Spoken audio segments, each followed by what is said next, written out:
My good people, now welcome back to Anointed Lady TV. I don come inside again with another legit intel wey I go like make a general public dey aware about. The koko be say, according to the 2024 Ibrahim Index of African Governance wey be IIAG, we gree white green country wey be Nigeria, they don rank am among the worst governed countries for inside Africa.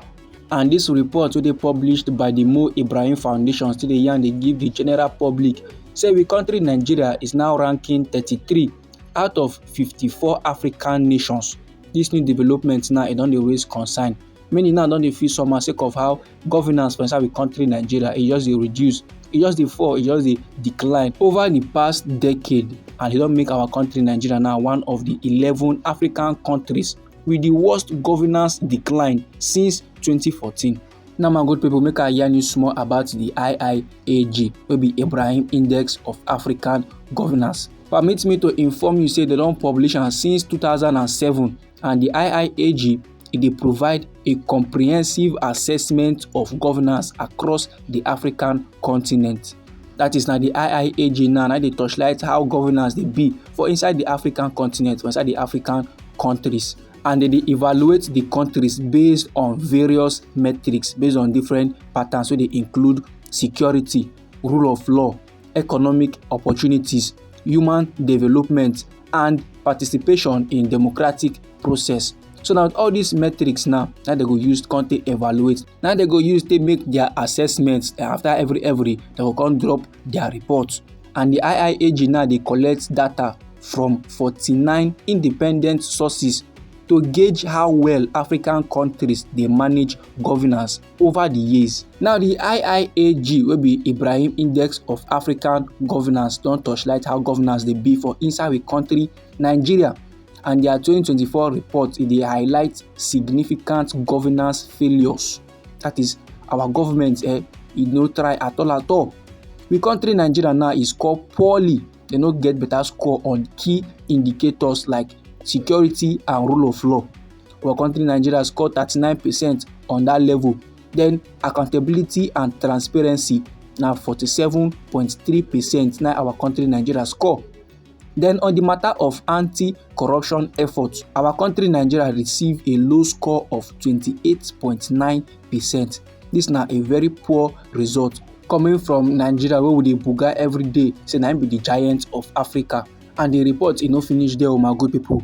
The report now still dey let the general public they know say when it comes to performance on social protection, inclusion, equality, and infrastructure of we country Nigeria, our performance is still dey very much low. So like this now, my good people, looking at the poor governance rating and the poor performance on social protection, inclusion, equality, and infrastructure, this go tell you say all is not well for inside we country, because this result it is nothing to write home about. And now this kind of bad result will be say if to say pikin carry and go show a mommy or in daddy for house, they go just kuku give am the privilege to choose the size of cake where in want when they use to flog am, because it no make sense at all.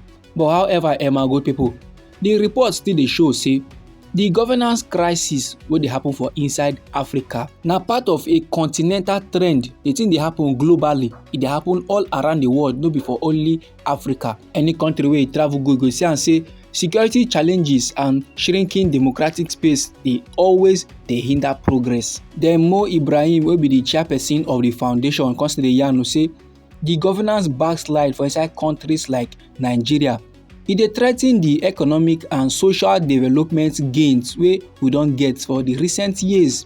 Now no matter anything we don gain for inside we country Nigeria, so far say we country dey backslide in governance, all those progress we don make, e go last become dust. And the koko no end there. Like this now the matter is plenty. Mo Ibrahim constantly yarn say normally these challenges na global something, but the thing dey problematic pass for inside Africa. And the thing be like that because say the governance failures for inside Africa now dey worsen the long-standing developmental issues. But despite the global challenges, despite the worldwide palava, the IIAG wey be Ibrahim Index of African Governance report, e still highlights some success stories. So the report still talk about countries wey do well across the continent, and they not only do well, dem show improvement in governance. Dat to tell you say no matter the continental challenges, no matter the worldwide palava and every other thing wey fit hinder good governance and democracy, progress is still very much possible.